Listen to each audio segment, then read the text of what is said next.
ॐ अज्ञानतिमिरान्धस्य ज्ञानाञ्जनशलाकया चक्षुरुन्मीलितं येन तस्मै श्रीगुरवे नमः। श्रीचैतन्यमनोभीष्टं स्थापितं येन भूतले स्वयं रूपः कदा मह्यं ददाति स्वपदान्तिकं। वन्देऽहं श्रीगुरो श्रीयुतपदकमलं श्रीगुरून् वैष्णवांश्च। श्रीरूपं साग्रजातं सहगण रघुनाथान्वितं तं सजीवं साद्वैतं सावधूतं परिजनसहितं कृष्णचैतन्यदेवं श्रीराधा कृष्णपादान् सहगण ललिता श्रीविशाखान्विताश्च। जय श्री कृष्ण चैतन्य प्रभु नित्यानंद श्री अद्वैत गदाधर शिवासादि गौर भक्तवृंद।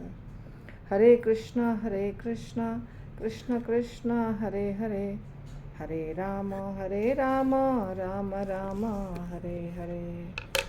चैतन्य चरितामृत आदि लीला चौथा अध्याय 123 नंबर श्लोक।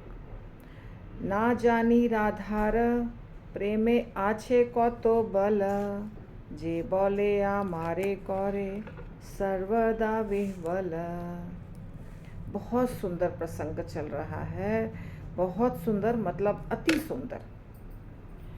भगवान कृष्ण जब कृष्ण के रूप में आए थे तब भी उन्होंने राधा रानी के साथ लीला की और राधा रानी को समझा, राधा रानी के प्यार को समझा, स्वयं भी अपने आप को भी उन्होंने देखा, परंतु फिर भी उनको तृप्ति नहीं हुई। भगवान को उतना तृप्ति नहीं हुई। उन्हें लगा कि पहले भी देखा है सब कुछ, परंतु फिर भी मुझे फिर से इस बात को समझना है। क्या क्या चीज़ समझना है? 3 पॉइंट्स। पहला पॉइंट अभी कह रहे हैं भगवान, प्रथम इच्छा। तो प्रथम इच्छा भगवान की है। कृष्ण कहते हैं मैं सारे रसों का मूल कारण हूँ, जो 121 नंबर श्लोक में दिया गया है। 122 नंबर श्लोक में कहते हैं मैं पूर्ण आध्यात्मिक सत्य हूँ और मैं पूर्ण आनंद से युक्त हूँ, किंतु श्रीमती राधा रानी का प्रेम मुझे उन्मत्त कर देता है। उन्मत्त मतलब होता है एक तरह से पागल कर देना, उन्मत्त कर देता है। उन्मत्त ये किस प्रकार का पागलपन है, ये शब्द को आप समझ सकते हैं कि प्रेम वाला। हाँ, तो मैं राधा के प्रेम की उस शक्ति को नहीं जानता जिससे वे मुझे विह्वल बनाती हैं। ठीक है, ये 123वां नंबर श्लोक कह रहा है। और फिर 24 में है, पूरा एक साथ समझने के बाद हमको क्लियर होगा। 24 में है राधिकार प्रेम गुरु आमी शिष्य नट, सदा आमा नाना नृत्य नाचाए उद्भट। राधिका का प्रेम मेरा गुरु है और मैं उसका नर्तक शिष्य हूँ। उसका प्रेम मुझसे अनेक नए नए नाच कराता है। ठीक है, तो ये कृष्णदास कविराज गोस्वामी बता रहे हैं कि कृष्ण क्या सोच रहे थे। यानी कि ये लिया गया है विदग्ध माधव से। ये श्लोक यहाँ पर जो देखा आपने, लिया गया है विदग्ध माधव से, जो रूप गोस्वामी ने लिखा है। उसमें श्री वृंदा देवी कह रही हैं, जो भी कह रही हैं, तो इसलिए वहाँ से चल रहा है। और 4 लाइन यहाँ पे हमने देखा कि वैसे तो कृष्ण कह रहे हैं, वैसे तो मैं आध्यात्मिक सत्य हूँ, मैं पूर्ण आनंद से युक्त हूँ, सच्चिदानंद हूँ मैं, किंतु राधा रानी का प्रेम मुझे उन्मत्त कर देता है। कैसा प्रेम है जो मुझे उन्मत्त कर देता है? मैं उसके इशारों पर नाचता हूँ। वो मेरा गुरु बन जाता है और मैं उसका शिष्य बन जाता हूँ। वो यानी राधा रानी का प्रेम, राधिका का प्रेम मेरा गुरु बन जाता है। जैसे गुरु के इशारे पे शिष्य सारा कार्य करते हैं। गुरु जो बोलते हैं वो शिष्य को करना चाहिए और अच्छा शिष्य करता है। तो यानी गुरु शिष्य को नचाता है। गुरु जैसे जैसे बोलता है शिष्य वैसे वैसे करता है। उसी प्रकार राधा रानी का प्रेम जैसे जैसे बोलता है वैसे वैसे कृष्ण करते हैं। जैसे जैसे नाच नचाता है वैसे वैसे कृष्ण नाचते हैं। तो यहाँ एक और आगे जो दिया गया है श्लोक, वो है गोविंद लीलामृत से। कस्माद वृंदे प्रिय सखी हरे पादमूलात् कुतो असौ कुंडारण्ये किमिह कुरुते नृत्य शिक्षां गुरुः कः तं त्वन्मूर्तिः प्रति तरुलतं दिक्षु स्फुरन्ति शैलुषीव भ्रमति परितो नर्तयन्ति स्वपश्चात्। हे प्यारी सखी वृंदा, तुम कहाँ से आ रही हो? मैं श्री हरि के चरणों से आ रही हूँ। वे कहाँ हैं? वे राधा कुंड के तट पर जंगल में हैं। वे वहाँ क्या कर रहे हैं? वे नाचना सीख रहे हैं। उनका गुरु कौन है? राधा। तुम्हारी मूर्ति उसे पीछे पीछे नचा रही है और स्वयं एक चतुर नर्तकी की तरह हर वृक्ष तथा हर लता में सभी दिशाओं में अपने को प्रकट कर रही है। ये वृंदा देवी कह रही हैं। ठीक है, वृंदा देवी और राधा रानी के बीच में बातचीत चल रही है, इसलिए राधा रानी को कह रही हैं, राधा तुम्हारी मूर्ति उसके पीछे उसे पीछे पीछे नचा रही, यानी तुम नचा रही हो, तुम्हारे कारण वो नाच रहे हैं। ठीक है। निज प्रेमा स्वादे मोर होए आहलाद ताहा होते कोटि गुण राधा प्रेमा स्वाद। मुझे श्रीमती राधा रानी के प्रेम स्वादन से जो भी आनंद मिलता है उससे वह मेरी अपेक्षा करोड़ों गुना अधिक प्रेम का आस्वाद करती है। यानी मुझे भी मिलता है, कृष्ण सोच रहे हैं कि मुझे भी मिलता है राधा के संग आनंद, प्रेम जो मैं करता हूँ मुझे भी आनंद मिलता है राधा रानी के संग, लेकिन राधा को मेरे से करोड़ों गुना ज़्यादा आनंद मिलता है, जिसका स्वाद मुझे चखना है। राधा को कैसा आनंद मिलता है वो चखना है कृष्ण को।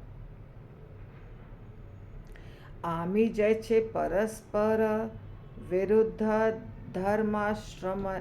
धर्माश्रमय राधा प्रेम तैछे सदा विरुद्ध धर्ममय। जिस प्रकार मैं समस्त परस्पर विरोधी गुणों का आगार हूँ, उसी प्रकार राधा का प्रेम भी वैसे ही विरोधों से सदैव पूर्ण रहता है। राधा प्रेमा विभुजार बाड़ी ते नाही ठाई तथापि से खोने खोने बाड़े सदाई। राधा का प्रेम सब जगह है, सर्वव्यापी है, उसमें विस्तार की कोई गुंजाइश नहीं है, फिर भी वो निरंतर बढ़ता है। अर्थात ये बात को समझना बहुत कठिन है साधारण व्यक्ति के लिए, परंतु कोशिश करिए। कोई चीज़ अगर बड़ा होता है तो उसका अर्थ हुआ अभी वो छोटा है। अगर हम कहते हैं कि मान लीजिए ये पेन है तो इसकी एक लंबाई चौड़ाई है 3-5-6 इंच लंबा है, इतना रेडियस है इसका जो भी डायमीटर है। हाँ, तो अगर ये बड़ा हो रहा है तो इसका मतलब अभी छोटा है, फिर ये लंबाई भी बढ़ेगा, मोटाई भी बढ़ेगी, सब कुछ बढ़ेगा, है ना। जैसे भगवान वामन अवतार में छोटे बच्चे बनकर आए थे, वामन, इसलिए वामन, वामन का मतलब होता है बौना, ठिगना व्यक्ति, ड्वार्फ। तो भगवान वामन रूप लेकर आए थे, इसलिए बलि को क्या लगा, इतना छोटा सा पैर है, 3 पैर भूमि लेगा, क्या लेगा, कुछ नहीं लेगा, मेरे 1 हाथ के बराबर इसकी 3 पैर की भूमि हो जाएगी। परंतु बाद में वामन देवता ने अपना विस्तार किया, वो बड़ा होने लग गए, बड़े होने लग गए, बड़े होने लग गए, बहुत बड़े हो गए, है ना। तो छोटी चीज़ एक्सपैंड होती है, बड़ी होती है। तो यदि हम कहते हैं कि राधा का प्रेम ज़्यादा होने लगा, बड़ा होने लगा, तो मतलब हुआ कि राधा का प्रेम पहले छोटा था, फिर बड़ा होने लगा। भगवान कहते हैं ऐसा नहीं है, राधा का प्रेम पहले से ही ऐसा है कि सर्वत्र है, संपूर्ण जगत में है, सर्वव्यापी है, उसको बढ़ने के लिए कोई जगह है ही नहीं, कोई गुंजाइश नहीं है कि वो और बढ़ेगा, क्योंकि पहले से ही वो 100% है। परंतु फिर भी बढ़ रहा है, परंतु फिर भी बढ़ रहा है, ये समझने वाली बात है। जहाँ बई गुरु वस्तु नाही सुनिश्चित, तथापि गुरुर धर्म गौरव वर्जित। निश्चित रूप से उसके प्रेम से बढ़कर कुछ भी नहीं है, लेकिन उसका प्रेम गर्व से रहित है, यह उसकी महानता का सूचक है। राधा रानी सबसे ज़्यादा प्रेम करती हैं, दुनिया में उतना प्रेम करने वाला कोई व्यक्ति नहीं है। परंतु वो प्रेम क्यों स्पेशल है?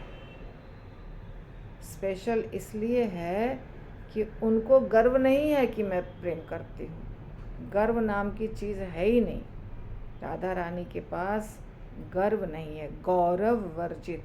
अहंकार तो दूर की बात है, अहंकार अलग चीज़ होता है, गर्व अलग चीज़ होता है। गर्व जो है ना वो सिंपल वाला होता है, किसी चीज़ के ऊपर गर्व करना। अहंकार में डिफरेंट टाइप, मतलब अहंकार जो होता है उसको अच्छा नहीं माना जाता है, अच्छा शब्द नहीं है। हमें गर्व है कि हमारा पुत्र इतना बड़ा व्यक्ति है, इसमें कोई दिक्कत नहीं है। हमें अहंकार है कि हमारा पुत्र इतना बड़ा व्यक्ति है, इसमें दिक्कत है। तो अहंकार शब्द अच्छे के लिए नहीं आता है, पर गर्व अच्छे के लिए आता है। हमें हमारे प्रधानमंत्री पर गर्व है, हमें हमारे देश पर गर्व है, ऐसे हम गर्व करते हैं। हमारे पास जो भी अच्छी चीज़ है उसके लिए हम गर्व कर सकते हैं, पर वो गर्व भी नहीं है, राधा रानी को गर्व भी नहीं है।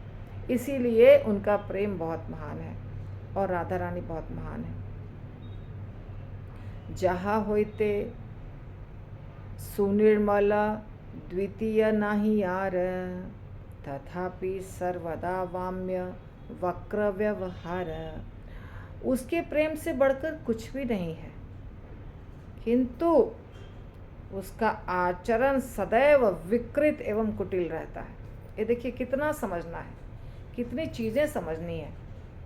साधारणतया लोगों को लगता है कि सीधा साधा व्यक्ति बड़ा अच्छा होता है, मीठा बोलने वाला व्यक्ति बड़ा अच्छा होता है, सीधा चलने वाला व्यक्ति बड़ा अच्छा होता है, हम्बल व्यक्ति बड़ा अच्छा होता है, हाथ जोड़ के हर समय जी हुजूरी करने वाला व्यक्ति बड़ा अच्छा होता है।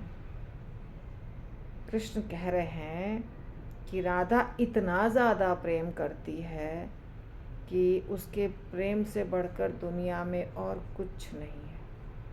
मतलब उनका प्रेम कितना बड़ा है, कितना महान है, ये आप समझ गए। लेकिन वो जो व्यवहार करती है, उसका जो आचरण है वो सीधा नहीं है, विकृत और कुटिल। कुटिल किसको कहते हैं? डिप्लोमेटिक। कुटिल का मतलब होता है डिप्लोमेट। तो उनका आचरण तो क्या है? वक्र व्यवहार, वाम्य वक्र व्यवहार। एक तो विकृत है, सीधा कुछ कार्य करती नहीं है राधा, और आचरण भी कुटिल है, आचरण भी सीधा नहीं है। दोनों में से कोई चीज़ सीधा नहीं है राधा रानी का। देखिए दुनिया की जो सबसे उत्तम भक्त हैं उनका ये व्यवहार है, ये साधारण व्यक्ति का व्यवहार नहीं है। फिर भी कृष्ण दुनिया में सबसे ज़्यादा प्रेम राधा रानी को करते हैं। मतलब व्यवहार इम्पॉर्टेंट नहीं है, प्रेम इम्पॉर्टेंट है, भाव इम्पॉर्टेंट है। भाव क्या है वो महत्वपूर्ण ज़्यादा है। अगर भाव अच्छा है तो कुटिल आचरण भी चलेगा, विकृत व्यवहार भी चलेगा। ये राधा रानी एग्जाम्पल हैं, देख लीजिए आप। विभुरपि कमल, सॉरी ये संस्कृत है। विभुरपि कलयन सदाभिवृद्धिं गुरुरपि गौरव चर्यया विहीनः मुहुरूप चित वक्रिमापि शुद्धो जयति मुरद्विषी राधिकानुरागः। मुर असुर के शत्रु कृष्ण के लिए राधा के प्रेम की जय हो। यद्यपि वह सर्वव्यापी है किंतु वह प्रतिक्षण बढ़ना चाहता है। यद्यपि वह महत्वपूर्ण है किंतु गर्व से विहीन है। यद्यपि यह शुद्ध है किंतु सदैव द्वैत भाव से जकड़ा हुआ रहता है। ये एक दूसरा ग्रंथ है, उसका श्लोक है। ये भी रूप गोस्वामी के द्वारा लिखा हुआ है। दान केली कौमुदी उससे उद्धृत है। क्योंकि अगर कृष्णदास कविराज गोस्वामी कुछ कह रहे हैं तो वो ऐसे ही तो नहीं कहेंगे, तो वो कोट देते हैं कहाँ से ये बात कहाँ कही गई है। ये रूप गोस्वामी ने लिखा है कि राधा का प्रेम सर्वव्यापी है, सर्वत्र है और पूर्ण है। मतलब फिर भी वो बढ़ना चाहता है, प्रतिक्षण बढ़ना चाहता है। गर्व से रहित है, शुद्ध है किंतु द्वैत भाव से जकड़ा हुआ है। सेई प्रेमार श्री राधिका परम आश्रय, सेई प्रेमार आमी होई केवल विषय। कहते हैं भगवान श्री राधिका उसी प्रेम की आश्रय है, परम आश्रय, और मैं उसका एकमात्र विषय हूँ। तो राधा रानी आश्रय और कृष्ण विषय, यानी कृष्ण सब ऑब्जेक्ट है, विषय है। परपोर्ट तो प्रभुपाद लिखे नहीं होंगे, नहीं लिखे हैं प्रभुपाद परपोर्ट नहीं लिखे हैं। मतलब प्रभुपाद नहीं चाहते हैं कि कोई परपोर्ट इस पर चर्चा हो। अब प्रभुपाद से बढ़कर हम क्या बोल सकते हैं, है ना। प्रभुपाद नहीं लिखे हैं तो जहाँ उनको समझाना होगा वहाँ सब समझा देंगे। विषय जातीय सुख आमार आस्वाद, आमा होते कोटि गुण आश्रयेर आह्लाद। मैं उस आनंद का आस्वाद करता हूँ जिसका पात्र है प्रेम का विषय, किंतु उस प्रेम की आश्रय राधा का आनंद करोड़ गुना अधिक है।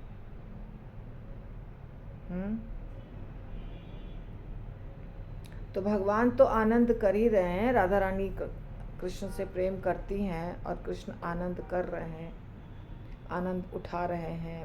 मगर कृष्ण से करोड़ गुना ज़्यादा आनंद राधा रानी उठा रही हैं। आश्रय जातीय सुख पाइते मन धाया, जतने आस्वादिते नारी की कोई उपाय। मेरा मन आश्रय द्वारा अनुभव किए जाने वाले आनंद का आस्वादन करने के लिए दौड़ रहा है, किंतु मैं सारे यत्नों के बावजूद भी उसका आस्वादन नहीं कर सकता। मैं उसका आस्वादन कैसे करूं? अभी क्लियर हो गया। कभू जोदी एई प्रेमार होइए आश्रय, तबे एई प्रेमानंदेर अनुभव होय। यदि कभी मैं उस प्रेम के आश्रय बन जाऊं तब मैं आस्वादन कर सकता हूँ। तो राधा रानी आश्रय है, यानी राधा रानी प्रेम कर रही हैं और कृष्ण विषय है, कृष्ण को भोग रही हैं। कृष्ण को भोगना ही बोल सकते हैं। मतलब कृष्ण एक सब्जेक्ट है, एक विषय है जिसको देखकर, सुनकर, गले लगकर, जो भी होता है, राधा रानी को बहुत आनंद आ रहा है। तो राधा रानी आश्रय हैं, आनंद राधा रानी को आ रहा है। रानी उठा रही हैं आनंद, इसलिए राधा रानी आश्रय हुई। किसका आनंद उठा रही हैं? तो कृष्ण का, इसलिए कृष्ण विषय हुए, ऑब्जेक्ट हुए। ठीक है, तो कृष्ण को तो वो एंजॉय कर रही हैं, और जब राधा रानी कृष्ण को एंजॉय कर रही हैं तो कृष्ण को भी एंजॉयमेंट हो रहा है। परंतु राधा रानी को एंजॉयमेंट करोड़ गुना ज़्यादा है। तो कृष्ण सोच रहे हैं कि उनको कैसा एंजॉयमेंट हो रहा है, वो कैसा स्वाद चख रही हैं, वो मुझे चखना है। जो वो स्वाद चख रही हैं, आस्वादन कर रही हैं, वो मुझे चखना है, क्योंकि उनको बहुत ज़्यादा, मेरे से बहुत ज़्यादा गुना आनंद आ रहा है। तो ये तो तभी संभव है जब मैं वो बन जाऊं, जब मैं आश्रय बनूंगा, तभी मैं समझूंगा कि क्या आनंद आ रहा था राधा रानी को। मुझे तो नहीं आ रहा है वो आनंद, तो मुझे जानना है कि राधा रानी को कितना आनंद आता है, कैसा आनंद आता है। इसलिए मुझे राधा बनना है। ये पहला कारण हुआ जो हमने स्टार्ट किया था 121 नंबर से। 121 नंबर से लेकर के 135 नंबर तक पहला कारण चल रहा है कि भगवान कृष्ण प्रकट हुए अगर चैतन्य महाप्रभु के रूप में, तो उसका 3 रीज़न क्या है। फर्स्ट रीज़न जो है वो इतने श्लोक में हुआ है, एक्सप्लेनेशन नहीं हुआ है बड़ा सा, केवल रीज़न का वर्णन हुआ है, और तात्पर्य हम कल कर पाएंगे। हरे कृष्णा।